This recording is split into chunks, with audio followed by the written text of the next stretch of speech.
So we've got some lobster bones, and like any sauce, you've got to introduce some flavour. You've got to get some caramelisation on the bones, OK? I've got some prawn shells, and this is great. Using prawn shells, prawn, you know, from the tail, the heads, you know, if you're peeling prawns for another dish, great way of using up full prawn stock.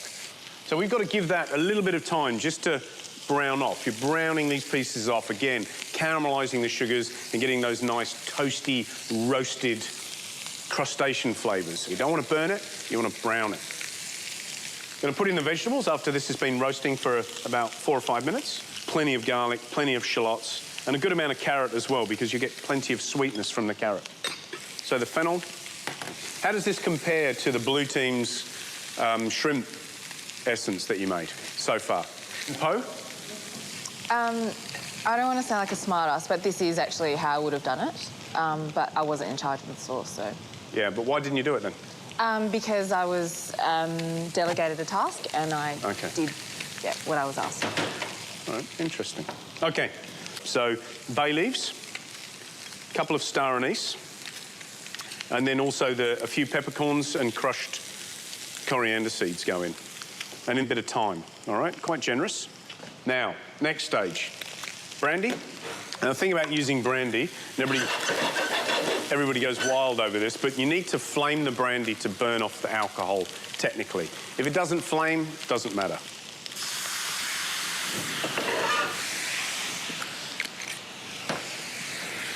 All right, and then a bit of the ouzo. All right, and again, that's just to...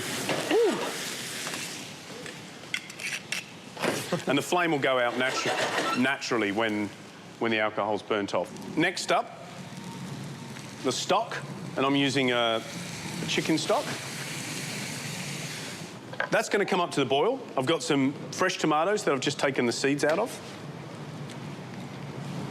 And then a few of the fronds from the fennel, which is the fennel tops, right? And then the tarragon, I'm putting stalks and all, just a few nice pieces of that. And that'll start that flavouring off. And a little bit of mint. All right? And then basically, once that's up to the boil, that goes on to a very, very gentle simmer to extract all the flavour for about 30 to 35 minutes. And while that's simmering and developing flavour, we're going to go over to George so that he can make our fresh pasta and linguine. Tom, why don't you come up and we'll make some fresh pasta together. Welcome to the kitchen of love, Tom. Yeah, so we're going to make some fresh pasta. It's something that you should always have in your repertoire, yeah? OK, so 200 grams of flour into a bowl. And just make sure you sort of well it around, so when you pop your eggs and your liquid in there, it's not going to stick to the sides. It will incorporate properly. Right, 2 whole eggs.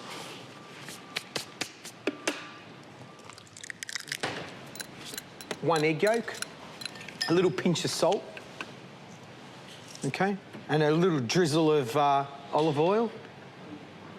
OK, that's enough. OK, lid on. OK, and what we want to see is a crumb consistency. OK, turn it off. And just literally tip it all out. Yep, you want to get the gluten going in it, the elastic in it. Right, now, give the dough some work. Give us a feel. Yep, that's good, Tom.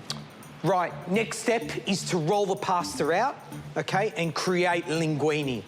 First thing to do is to give your space a little bit of a dust. I would squash it down a little bit more, just to give you a little bit of a head start.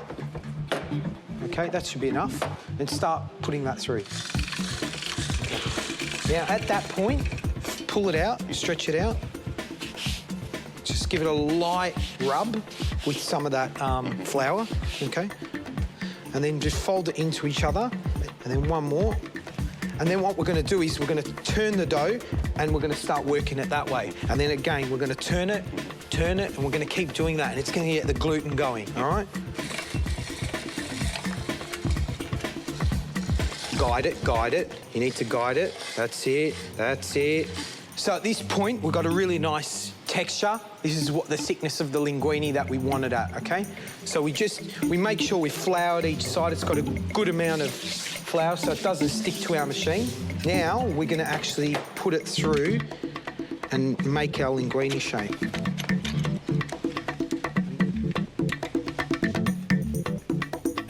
Yep. Keep going.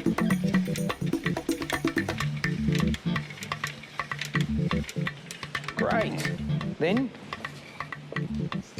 it's got these beautiful hairs of pasta, okay? Fantastic. Well done. Good job. So the lobster bisque has been cooking for about 35 minutes. It's smelling absolutely beautiful.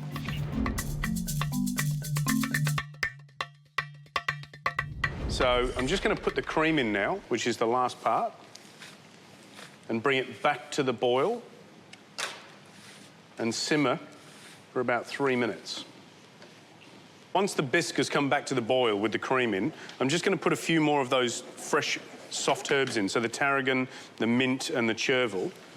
And I'm just going to push them into the sauce, and I'm going to pop a lid on, and I'm just going to let that infuse so it draws a different flavour into the sauce. And then while that's doing that, I'm just going to take the tail off this lobster and use a couple of pieces for the pasta that we're doing. If you've not done this before, you've just got to tease the tail away from the top of the head, all right? And you've got to try and draw out as much of that flesh as you can, because all this stuff counts, right? And then basically what we do is we just press to crack the shell down the centre, and then using it like a lever, we then remove a bit like a prawn, we then remove the top parts of the shell. All right, nice and easy. Okay, so tail's removed, and then what I'm going to do is I'm going to take that sort of straggly bit off the end, and then I'm going to pop the lobster on the corner of the board, because I just find that this way I can, if I want to, I can remove, you know, lovely little medallions. All right, and I'm just going to use 3 for this. I'm just wondering if, when you make the basic, like, prawn stocks and seafood stocks, how long they would keep in a freezer? Well, freezer, there's a rule of thumb, which is 3 months. Even for seafood, same thing? Yeah, absolutely. So, lobster's ready to go for the pasta, and we're just going to get back to the sauce and strain that. So it's been just sitting there infusing for about 5 minutes, and then all we're going to do is strain this through the muslin. If you don't put it through muslin, you put it straight through a chinois or a sieve like this, then you're going to end up with little tiny sort of sediment that runs through the sauce, and you're never going to have that beautiful glossy finish. All right? All right, so what I'm doing with that muslin is I'm just twisting the top and then creating a bit of pressure so that I'm squeezing out the very last of that sauce. And you can see the olive oil that I used, or the fats that I used, which was olive oil in the cooking, and the cream, have come to the surface. That's beautiful. A lot of flavour in there. So once we've strained the sauce, right, we're then going to put that in a small pot and bring that up to the boil. Sam, do you want to come up and taste the sauce as it is now? Yeah, absolutely. So tell me what you taste.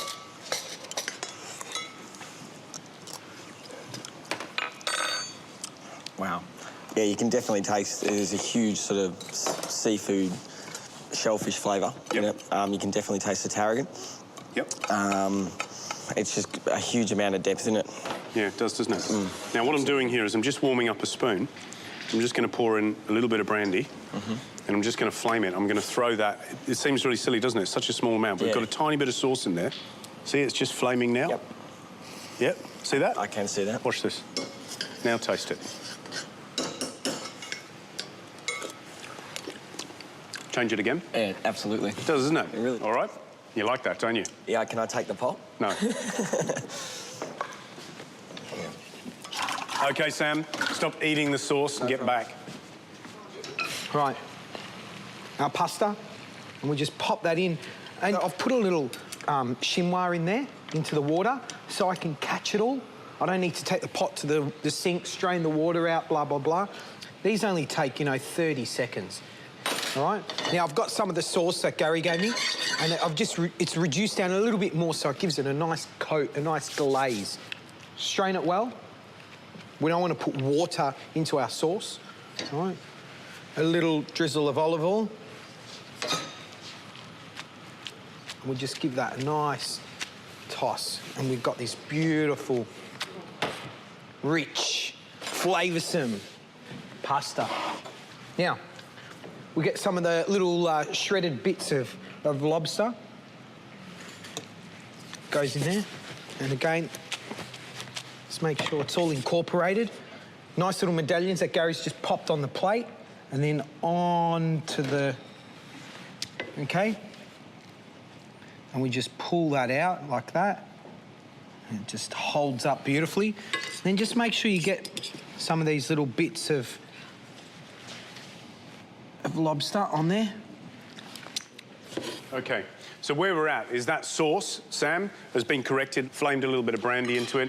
So butter in, and then we're going to foam this.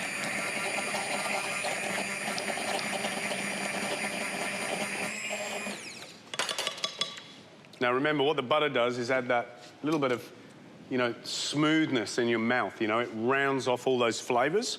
And then just before it goes out to the customer, it gets a little bit of something that makes you go, ooh. So here you have it, guys, a really simple dish of linguine with lobster sauce and lobster.